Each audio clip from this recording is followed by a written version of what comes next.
বাংলাদেশকে শক্তিশালী সামরিক ক্ষমতাসম্পন্ন রাষ্ট্রে পরিণত করার লক্ষ্যে পাকিস্তান, চীন ও রাশিয়া একযোগে সর্বপ্রকার সামরিক সরঞ্জাম সরবরাহ করতে আগ্রহী।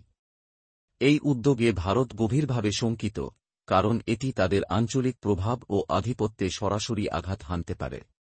বিশেষজ্ঞরা মনে করছেন, বাংলাদেশের সামরিক সক্ষমতা বৃদ্ধি ভারতীয় নিরাপত্তার জন্য একটি বড় ধরনের চ্যালেঞ্জ হয়ে দাঁড়াবে। এর পাশাপাশি দক্ষিণ এশিয়ায় ক্ষমতার ভারসাম্য নতুন করে রূপান্তরিত হতে পারে, যা ভারতের দীর্ঘদিনের দাদাগিরি ও অবস্থানকে প্রশ্নবিদ্ধ করতে পারে।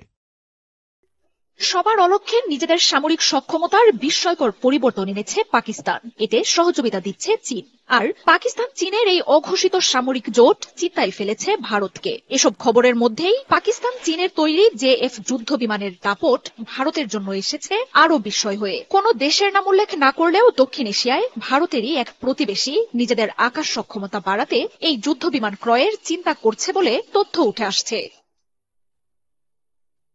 রাশিয়া, ইউক্রেন, ইরান, ইসরায়েল বা তুরস্ক, সিরিয়া দীর্ঘদিনের ভূরাজনৈতিক সংকট যে কোনো চুক্তির মাধ্যমে স্থায়ী সমাধান আনতে পারে না তা প্রমাণ করে দিয়েছে। দক্ষিণ এশিয়ার দেশগুলোতেও রয়েছে ভূরাজনৈতিক উত্তেজনা। পাকিস্তান, ভারতের পাশাপাশি সম্প্রতি এই উত্তেজনায় যোগ হয়েছে বাংলাদেশের নামও। পাশে থাকা মিয়ানমার ও ভারতের তুলনায়